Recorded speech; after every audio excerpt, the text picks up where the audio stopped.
안녕하십니까. 7월 25일 저녁 김경국TV 시작하겠습니다. 회고록을 통해서 윤석열 대통령이 이태원 참사와 관련해서 특정 세력에 의해 조작된 사건일 가능성을 언급했다고 주장해서 파란을 일으켰던 김진표 전 국회의장이 뒤늦게 회고록을 수정했습니다. 초판에서는 윤 대통령이 직접 참사에 대해서 조작 가능성을 언급한 것처럼 주장했었는데, 수정본에서는 윤 대통령이 사회 일각의 극단적 주장을 언급했다는 식으로 고쳐선 것입니다.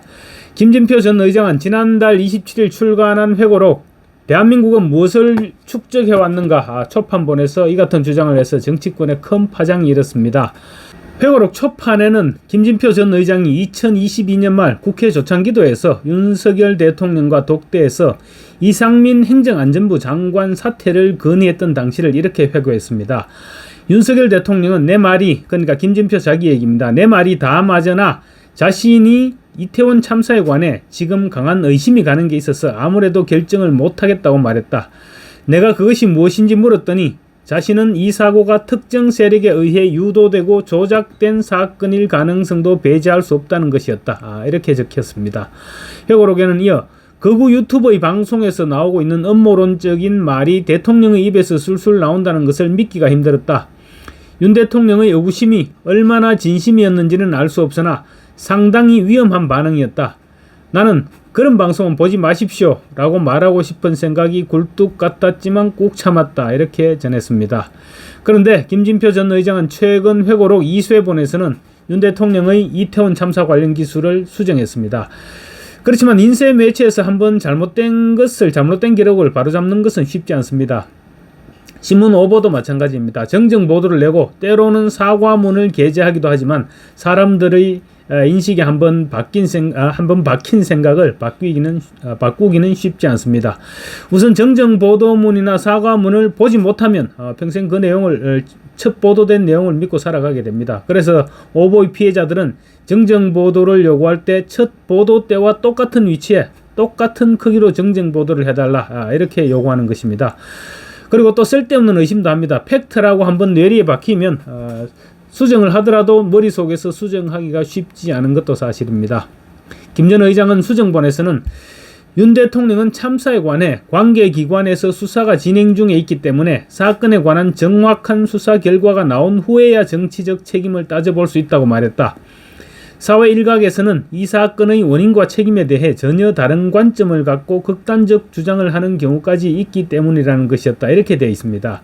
그러니까 초판에서는 윤 대통령이 강한 의심이 가는 게 있어서 아무래도 이상민 장관 사퇴를 결정하지 못하겠다 이렇게 말한 것으로 적었는데, 즉 대통령의 강한 의심이란 게 보수 유튜브에서 주장하는 특정 세력에 의해 이태원 참사가 유도되고 조작된 사건일 수도 있다고 했다는 그런 주장이었습니다. 그런데 수정본에서는 윤 대통령이 사회 일각에서 극단적인 주장도 나오고 있는 만큼 수사 결과가 나와야 정치적 책임을 물을 수 있다고 말했다는 것입니다. 논란의 핵심이었던 이태원 참사의 조작 가능성이 윤 대통령의 본인의 의견에서 수정본에서는 사회 일각의 극단적 주장으로 고쳐진 것입니다. 결론적으로 초판본은 윤 대통령 스스로 이태원 참사의 조작 가능성이 있다고 여기는 뉘앙스를 준 반면, 수정본은 윤 대통령이 일각에서 이런 의혹이 있다는 보고를 받거나 전언을 들은 것으로 바꿔 기술한 것입니다. 결국은 윤 대통령이 이태원 참사의 조작 가능이 있다고 생각하는 것으로 느껴졌다는 초판본은 말 그대로 김진표 본인의 뇌피셜이었던 것입니다. 윤 대통령의 발언을 근거로 추론한 것을 마치 윤 대통령이 그런 얘기를 했다는 식으로 기술했던 것입니다. 이와 함께 김 전 의장은 2쇄부에서 수정된 부분에 대해서 본문 하단에 이태원 특별법이 국회를 통과하도록 정치력을 발휘해준 여야 대표와 대통령에게 감사드린다 이런 주석도 달았습니다.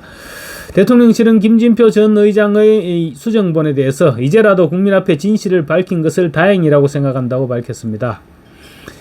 김진표 전 의장의 회고록이 처음 알려진 것은 지난달 27일입니다. 27일 김 전 의장의 그 같은 내용을 담은 김 전 의장의 회고록이 출간되자 전국에 파문이 일었습니다. 대통령실은 국회의장을 지내신 분이 국가조창기도회에서 대통령에게 독대를 요청해서 나눴던 얘기를 멋대로 왜곡해서 세상에 알리는 것은 개탄스러운 일이다. 이렇게 당시에 반박했습니다. 민주당은 김 전 의장의 발언이 사실이면 충격적인 일이라면서 윤 대통령에게 직접 해명을 촉구했고, 국민의힘은 김 전 의장이 대통령의 내밀한 대화까지 왜곡할 만큼 민주당의 못된 습관을 드러냈다고 비판했습니다. 김 전 의장은 논란이 불거지자 당시 소셜미디어에 대통령께 국민 일반의 눈높이가 아니라 정제되지 않은 극단적인 소수 의견이 보고되고 있는 것이 아닌가 하는 우려를 전하려는 취지였다면서 결론적으로 저의 의도와는 달리 사회적 논란이 되고 있어 매우 유감스럽게 생각한다고 말한 바 있습니다.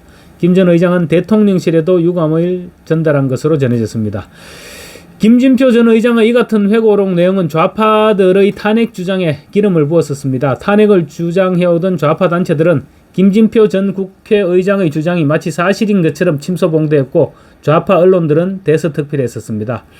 대통령실에서 와전된 것이라고 왜곡 해석한 것이라고 그렇게 주장을 했지만 대통령실의 주장은 아무런 의미가 없었습니다. 당시 진행 중이던 대통령 탄핵안 발의를 촉구하는 청원에 대한 동의를 하기 위한 대기자가 수만 명에 이를 정도로 청원 동의가 기하급수적으로 증가했고 결국은 100만 명을 넘기게 된 것이었습니다. 그래서 김진표 전 의장이 치고 빠지기를 한 것이 아니냐 이런 비판도 제기됐었습니다. 탄핵 청원 소관상임위원장인 정청래는 기다렸다는 듯이 100만 명이 넘어가자 기다렸다는 듯이 청문회 방침을 발표했고 민주당 단독으로 청문회 일정에서부터 증인 채택까지 일사천리로 청문회를 추진했습니다. 그래서 난장판으로 비화된 불법 탄핵 청문회가 오늘에 이르게 된 것이었고 국민동의 청원 전체가 난장판으로 변해가고 있는 것입니다.